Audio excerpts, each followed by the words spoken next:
يعني بالله عليك دي شكل بطن واحدة حامل. لازم في بطيخة مش هكون كده يابا، هتيجي والكلب يزغزغك وتموت من الضحك، انا مالناش دعوة. الله يسقينا من عذاب الله يسقينا من الله يسقينا. الله يسقينا الله يسقينا. بلا ست رحم، قطعت صلة الرحم اللي كانت بينا، ده احنا في بينا فيديو. أنا مات، أنا مات، مات. هو خاطر انا مزنوق زنقة الكلاب حرفيا. النهارده الخميس الساعة 4:45، يعني 5 الا ربع. المفروض فيديو ينزل كمان كام ساعة. الفيديو المفروض ينزل الساعة 9، فالمفروض الفيديو ده ينزل كمان 3 ساعات 4 ساعات. فانا ما صورتش، ما منتجتش، ما عملتش اي حاجة. فيلا بقى فيديو الرياكت ده، بس ما تنساش لايك وسبسكرايب وشير علشان تشجعني ان انا اكمل، لان اقسم بالله تعبان موت، تعبان موت في اللي انا بعمله. فتشجيعك يابا معايا عشان نروح في حته تالته خالص بقى. فيلا نبتدي فيديو النهارده. يا نهار اسود، يا نهار اسود، انت بتغسلي من الذنوب ولا ايه ده؟ عماله تهري بتاعت المتجوزه وعمار، ونقول لهم ويقولوا المتجوزه وعمار، انت ابو عمار حضرتك بتشخ في الجرجر ده ولا ايه؟ ده ايه ده؟ الله يقرف ميتين ابوك، هتفطروا هتخلونا نرجع فاضي، هتخلونا افطر اخر يوم مرجع. امشي والله يحرقكم يا عيال مطر يا عيال. طب ايه بقى عشان الدعوه مستجابه يابا. الله يسقينا من عذاب يخرب بيتك. الله يسقينا من الله يسقينا. الله يسقينا الله يسقينا الجنة يا رب. شيخنا في جهنم، ودانا جهنم. امشي يا رب ما تستجابش منه، كان عبيط. ربنا يستر. لا بتاعت انا اهي. اتفضلي يا ابله، انا من البيج فان بتوعي، خلي بالك. يتصل بيا ويقول لي اي حاجه، اي حاجه تزعلني هديله باللي في رجلي بلا حتى لو صلة الرحم. صلة رحم بلا زفت. عارفين اللي هيتصل بيا بلا صلة رحم، قطعت صلة الرحم اللي كانت بينا، ده احنا في بينا فيديو.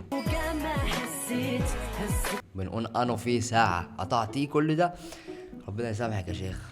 انت جايه منين يابا؟ كنتش بدور على صلة الرحم، قالوا ممكن نلاقيها في العشرة الأواخر. هي ضايعة منك وسط الشهور يعني. كنت بتدوري على صلة الرحم ممكن تلاقيها في العشر. انت بتدور على تعبيرات مجازية، صلة رحم وعشر أواخر. انت شاربة ايه؟ انت صايمة شكلك. لا، طب لقيتيها؟ طيب طمنينا. طيب استغفر الله العظيم، استغفر الله العظيم. عسولة بنتك جي. انا هموت واعرف اللغة دي تبع مين يعني، عندنا ولا ايه الجي دي؟ ربنا يخليها لك وتخليها لمامتك يا رب. وانت بسم الله ما شاء الله عليك، يا ابن الجزمة هتحاسب بنتك جنبك. زي القمر. ربنا يخليك لبابا. طب وايه السهوكة دي بقى؟ عارفها الموسيقى دي اشتغلت، يبقى انت هتلاقي فيه ترجيع حب جاي. ما تلمي نفسك يا جدع انت. اهو يعني علاقة شقط في منطقة شعبية بكتف. بالنسبة بقى ان الجميل متلش، مفيش كوباية شاي جاية علينا. بنت حضرتك في الموضوع قاعدة بتعمل ايه؟ يعني ما فيش ماما الحقي بابا بيعجز واحدة قدامي. لا استنى شوية، اصل المكنة بايظة. ايه ده؟ ايه ده يا جماعه؟ ده شكل تف من بقك، مكنة اللي بايظة. المكنة يا ابن الكلب. تمام قوي. بتقول ايه؟ المكنة تمام قوي. بعدين مكنة اللي بايظة دي لسه بالذات الحفظ بتاعها.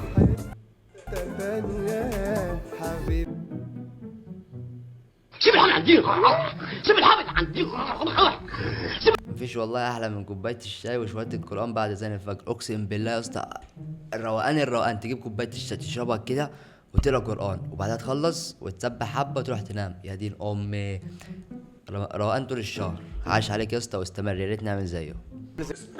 علبة كحك ب 39,000 جنيه. يا نهار دي طول اوكسي. ليه يابا؟ ليه اشتراك شهري بخلصهم بتصنع تاني؟ بوست منتشر على الفيسبوك لعلبة كحك ب 39,000 جنيه. الحوار ده بجد ولا بيشتغل؟ اكيد يعني مفيش علبة كحك ب 39,000 جنيه. السلام عليكم مستر محمد، ازي حضرتك؟ 40,000 جنيه ناقصين من خزنة الشركة، حضرتك افتح تحقيق حالا، انا جاي لك فورا. بسم الله. 39,000. البراند اللي عامل العلبة دي هو براند اكسبشن، كاتبين عليها ان هي ببصمة وباسورد وبتتشحن وليها موبايل ابلكيشن وليها كارت كمان تتبرمج وتتفتح بيه. ناقص وبتاكلك في بقك وبتشخخك وبتمسح لك بعد لما تاكل، بتمسح لك وشك وبتشربك ميه وبتعمل حاجات كتير. ده 40,000. ده جارية. ده نشتري بيهم جواري، مش علبة. كمل ابدعني. تبقى بتغني. ممكن نفتحها بالبصمة. ممكن نفتحها بالكارت. ممكن يعني هي لو هي دي المميزات بس فانت تافه. حياة الاغنياء تافهة موت. يعني انا امي بتجيب الكحك مثلا بتحطه في طبق، فانا بايدي كده اكل واكل، مش بصمة بقى ولا بتاع. ما فيش حد بيتسرق في بسكوت اعتقد. نفتحها بالباسورد. بسم الله. عيد سعيد. والله انا اللي سعيد. والله انت اللي سعيد. طب اقول لكم على ايه؟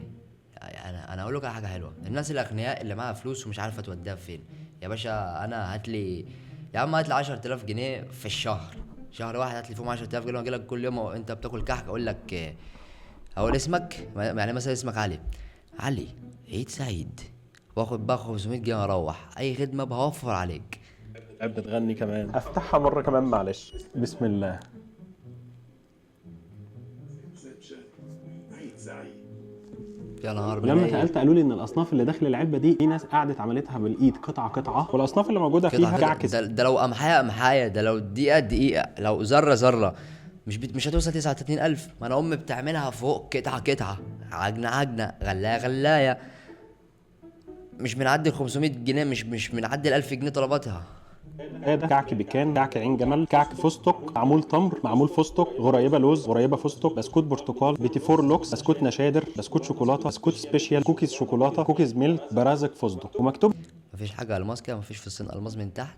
هنا في هذا المنتج وباتباع أدق المعايير الصحية الدولية يتعامل خبراؤنا مع كل قطعة بعناية فائقة. وفي إحدى مراحل الإنتاج يقوم خبراؤنا بتطعيم كل قطعة بسمن دافئ تحت درجة حرارة معينة وبكميات مدروسة لتحقيق المعادلة الصعبة بين تماسك كل قطعة ونعومتها. على نهار اسود على كده. احنا امهاتنا تشتغل خبراء في وزاره الناس اللي كاتبه الورقه دي.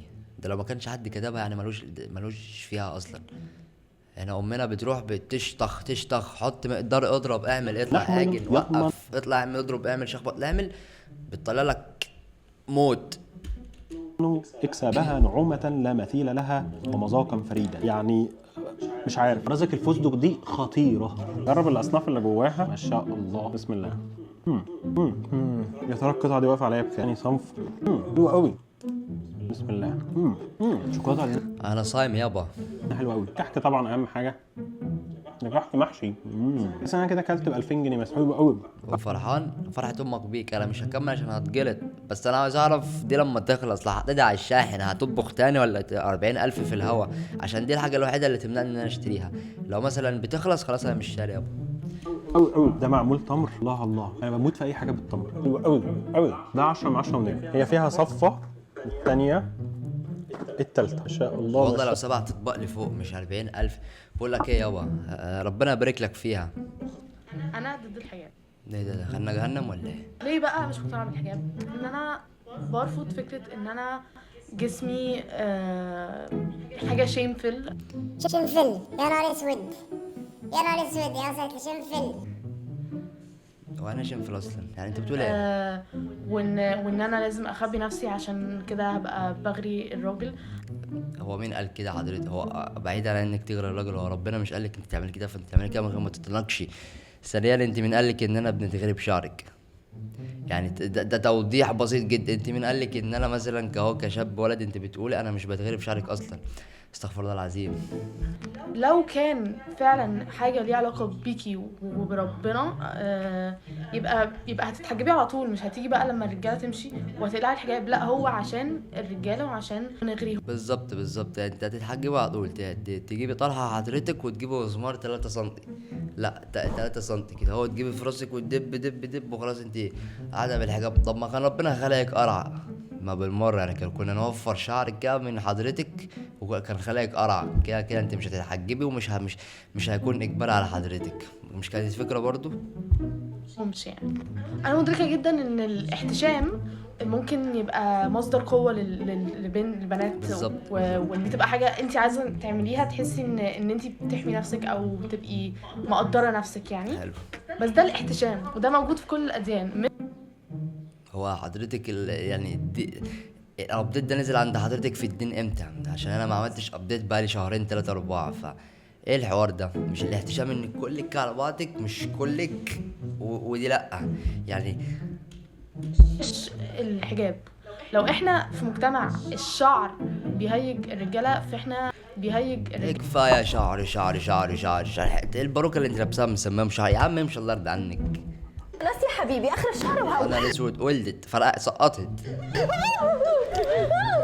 اللي انت عملتيه فاولى بتعمل ليه كده؟ ده؟ انت تخبطي مراتي على بطنها، انت بقول كنتي لك مراتك مش حامل. انت بتقولي ازاي مراتي مش يعني انت قاعد تتناقش وساب مراتك بتفرفر تحتك. يابا ما تشغل دي، شغل دي. دي انا فتحتها هلاقي خد عنكبوت مشبكه مفرعنه كفايه تراب. ما تشغل دي وشوف مراتك. انت؟ بقول لك مراتك مش حامل، هي مش حامل، صدقني هي مش حامل. انت عارفه يا حبيبتي اللي انت عملتيه ده ايه؟ انا ممكن دلوقتي اديك فرقت حمل كاذب، حمل كاذب. اخ بتضحك عليك. 100 قلم على وشك بسبب اللي انت عملتيه. مراتي على يلا بطنها بسرعه. يلا بسرعه جيبي بالونه تانية وركبيها عشان قبل ما يخلص النقاش ده، عشان هما بيعيدوا يزيدوا خلصوا. فانت المفروض في السكريبت تكون نفختها وقمت تاني، فانت اتاخرتي يا اما اتجنيتي. قطيعة علشان مش عايزاها تجيب لك اخ او اخت علشان انا ما اهتمش بيها، صح؟ والله لا يا بابا، هي مش حامل، والله حمل مزيف. ازاي يعني حمل مزيف؟ انا لسه جاي من عند الدكتور دلوقتي، والدكتور قال لي ان هي حامل في الشهر السادس ونص. كنت بتكشف لها عند بسيط ولا ايه اللي حامل في الشهر؟ يعني في الشهر السابع تقريبا. يعني في سونار تشوف الولد ده من قبلها كمان، يعني تشوف الولد ده ذكر ولا انثى. فعمل كده على بطنها، شاف البالونه انتايه، بالونه بينك ولا بامبا. لا والله الدكتور بيكذب. الدكتور بيكذب؟ يعني الدكتور كذاب وانت اللي صادقه؟ بقول لك يا صدقني بنت، والله الحمل انا مزيف. لازم امشيكي بره البيت، ما اشوفش وشك هنا تاني. خلاص هي حطت البالونه، فخلاص النقاش حصل. يلا امشي بقى، تعالى يا مراتي حبيبتي. عزك عيني. يلا امشي. قومي يا حبيبتي معلش.